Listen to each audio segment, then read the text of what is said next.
那没有直飞波兰的航班，所以呢，我们中间还要到欧洲另外一个国家进行转机，所以战友们也都非常辛苦啊。那接下来的话，请我们的战友们来讲感言吧，好不好？哎，瑞内，来，请我们的瑞内啊，都得讲的，来吧，讲吧，瑞内，没关系。哎，这是我们的瑞内战友。大家好，我们屏幕前的战友们大家好，朋友们大家好，非常荣幸能够参加到乌克兰救助的行动中的第2批我们这边在现场的有9位战友都是奔波准备好了要飞到我们的目的地在那边帮助救援的行动，所以非常荣幸，相信我们这一次行动一定能够非常的成功，而且我们就跟随郭先生的指示我们一定要把中国人的形象纠正过来展现出我们新中国联邦人的这个新的形象，然后真正的把人道的救援工作做到实处，希望能够救助出很多的朋友们，让他们来到安全的地方。谢谢。谢谢。大家好，各位战友们好，我是滴水穿石荣幸参加这次救援行动，希望大家一起来把信息传播到华人各个阶层，希望我们也是能把更多人不单是华人，所有需要离开乌克兰的侨民也好，其他国家的人撤出乌克兰，希望我们都平平安安的去，平安回来。感谢各位的支持，谢谢。现在是我们加州建房哥。嗨，全球的战友们好，我们是第2批去乌克兰的救援行动的小组，我们现在在机场，我们会竭尽全力救人，展示我们新中国联邦与邪恶的共产党完全的不一样。共产党是我们乌克兰的华人如草，我们新中国联邦是我们患难中的华人同胞如宝，我们会竭尽全力，我们来了，耶！好，下一位是自我介绍一下，这位战友默默无闻战友。大家好，新中国联邦的战友们好，我们非常荣幸能够参加这次第2次去乌克兰的救援活动，希望更多的中国人能够听到我们新联邦的呼声，赶快来到这里，然后我们可以得到我们的救助，也希望更多的人能够觉醒，看到我们真正的与中国共产党的不同。我们相信新中国联邦一定会展示给世界最美好的形象。谢谢大家。耶，下一位是。大家好，全球新中国联邦战友们好，我们大家都是追求自由正义。谢谢大家。谢谢。自我介绍一下。我是来自五月花农场的春花。哎，五月花。哎，下位。大家好，我是文山，来自五月花农场的。我们新中国联邦，就是跟共产党不一样，我们是救人第一，必须消灭共产党，不消灭共产党，一切都是假的，一切都是空的，所以必须消灭共产党。OK， 救人的同时一定要消灭共产党。Take down the CCP。我是花谷农场的David，我今天很荣幸参加救援第2批救援，去多救一些人。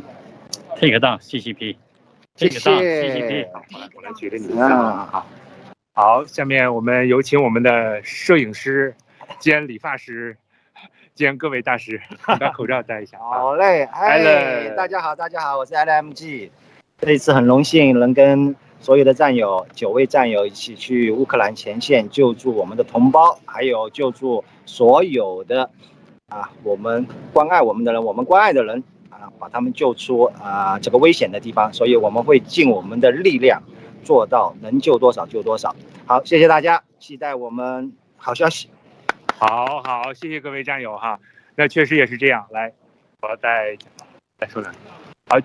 好，感谢各位战友的这个踊跃的发言确实是这样。其实战友们看到，首先真的是非常感谢法治基金、法治社会还有新中国联邦郭先生这边给我们战友这些机会啊，然后呢，让我们可以有这个机会来给我们所有的新中国联邦人进行练兵。其实这是一次非常好的练兵的机会。那么同时呢，就像我们联盟开会这样，我们的目的就是救人，对吧？无论是小粉红也好，还是华人也好，还是这个来自全球各地的美国人、日本人，只要是我们真爱生命的，对吧？我们全部都要去救啊，无论是来自哪个国家的。所以真心的非常感谢所有的全球的这个联盟的战友们给予我们的这种关爱跟支持啊，我也收到了无数战友，而且今天也可以跟战友们分享一下啊，今天早晨我在自己在乘坐 Uber 从家到这个机场的时候当我们在车上跟这个 Uber 的这个 driver 司机再去聊，再去跟他分享我们的这次出行的目的的时候，真的是他是一个大概我看的年龄大概也就是30多岁的一个小伙子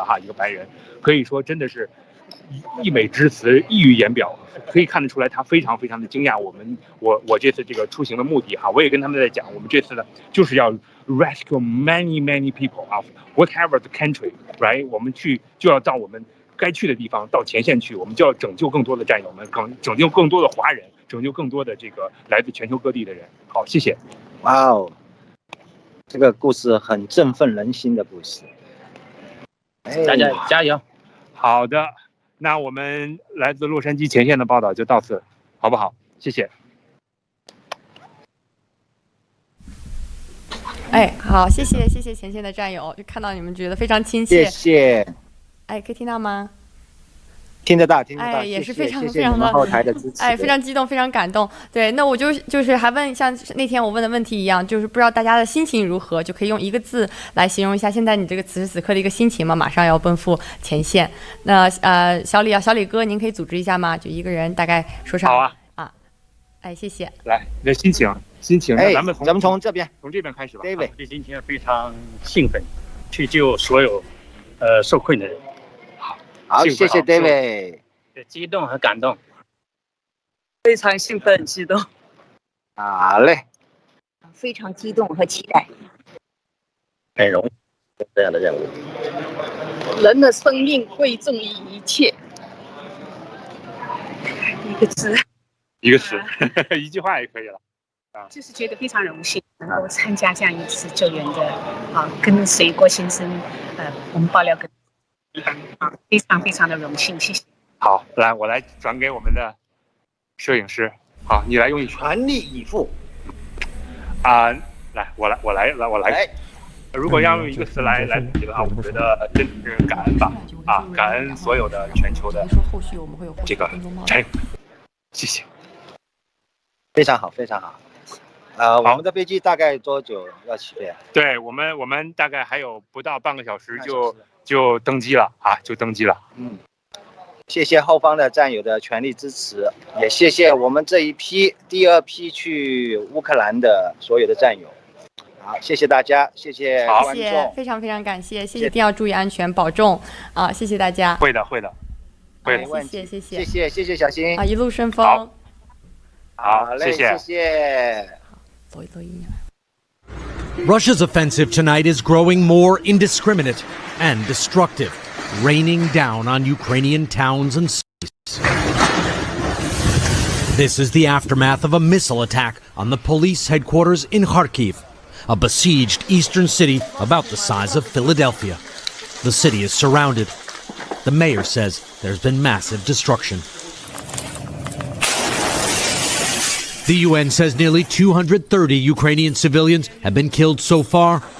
The number could be much higher.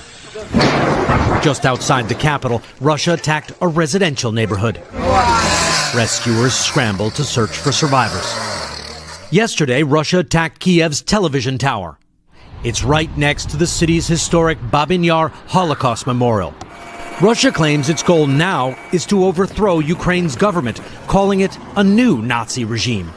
Ukraine's Jewish President Zelensky accused Russia of distorting history and called on Jews around the world to come to the nation's defense. Zelensky tweeting, "What is the point of saying never again if the world stays silent when a bomb drops on the same site of Babin Yar?" Tonight, a senior U.S. defense official says while Russia has increased missile and artillery attacks on the capital, a convoy heading toward the city is still stalled. But that Russian forces advancing from the south are making progress. The Kremlin insists tough sanctions imposed by President Biden and the West, isolating its banks and oligarchs, though allowing Russia to keep selling its oil and gas will not deter Russia's so-called special military action. But every day, more brave Ukrainians, many without weapons, are standing up to Russian occupiers. This crowd confronting Russian troops in Berdyansk and south of Kiev, stopping a convoy of Russian vehicles. A Russian soldier showing restraint fires into the air. He seems not to know how to respond. Russian troops were told they'd be greeted as liberators, freeing Ukraine from a hated radical government. But that's not the response they're seeing now.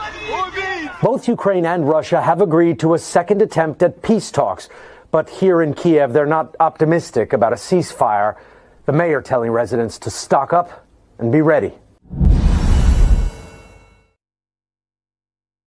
Todd and Carly, good morning to you. It is obviously a terrifying thought for everybody in Ukraine and well beyond to think that Russian forces in the middle of this brutal war now control the largest nuclear power plant in all of Europe. They shelled that power plant first. They then engaged in a firefight with Ukrainian forces in and around it, and now we understand they have taken control. President Zelensky of Ukraine says that the Russians would not hesitate to cause a nuclear disaster by breaking open one of those reactors. That seems a little far-fetched, frankly, but President Biden was concerned enough to get on the phone with President Zelensky last night. If there is any good news in all of this, just a modicum of it, it is that the International Atomic Energy Agency says right now they have not seen any noticeable increase in radiation levels in the area.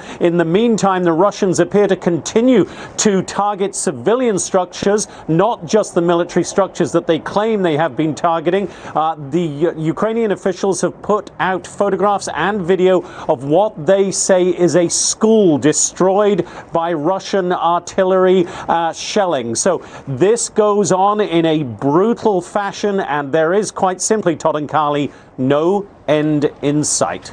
Certainly not. Jonathan, the fact that Russia now controls this nuclear power plant sounds concerning. Not sure if you are able to answer this question, but I'm wondering what sort of advantage this gives Russia moving forward. Well, it gives them an advantage in terms of psychological warfare, because clearly everybody is terrified at the very thought of what Russia could do with that nuclear power plant in their hands. On a more practical level, Carly, it gives them the chance to choke off power to a large part of Ukraine. That nuclear power plant is a large supplier of power across this country. So if they simply want to stop that and make conditions even worse across this country, they can do that. So there is a practical element to this from their point of view, and also a very important psychological one, Carly. 25% of Ukraine's energy comes from that nuclear power plant. Yeah. Jonathan Hunt, we appreciate your insight and time this morning. Thank you, sir.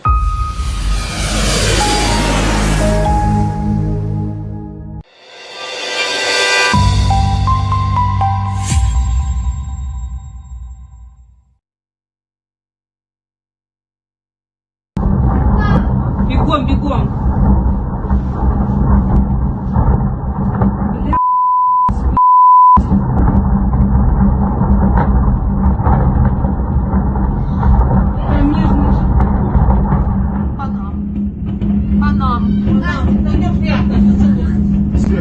Идите, я догоню. Выходите в коридор.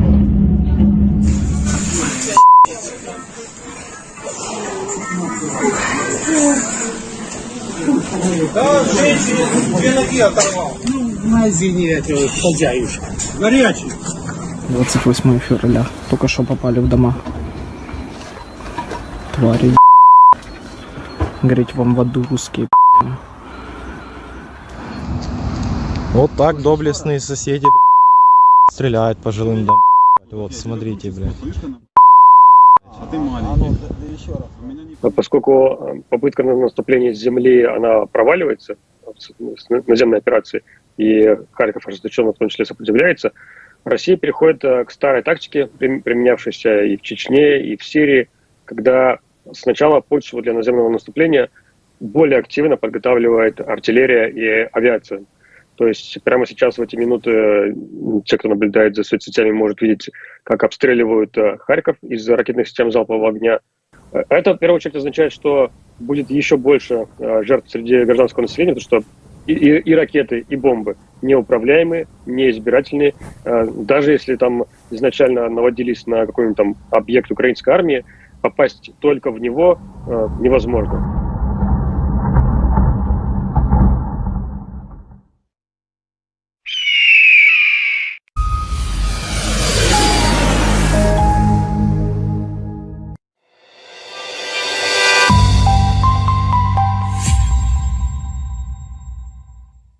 Well, meanwhile, there's a new look at some of the destruction that is happening in Kiev.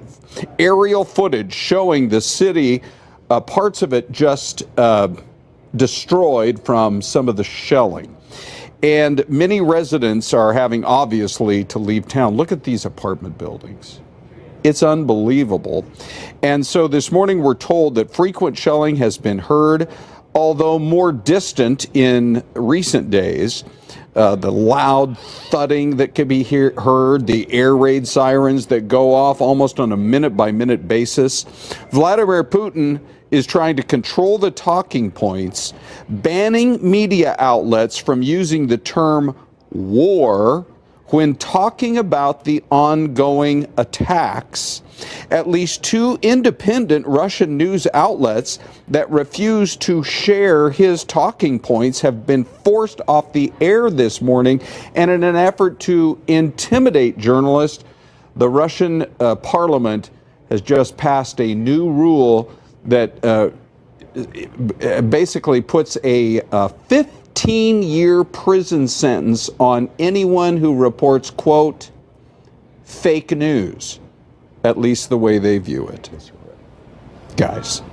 Those pictures. Unbelievable, right? And it looks very residential, Ron. It really does. I don't know. I know they were talking about going after military targets. Those didn't look military to me. Not at all. Yeah. Not at all. And we've seen it in so many cities. All right, Ron, thank you. Yeah, those images are just heartbreaking. So we continue to bring you the latest on the war in Ukraine as it develops.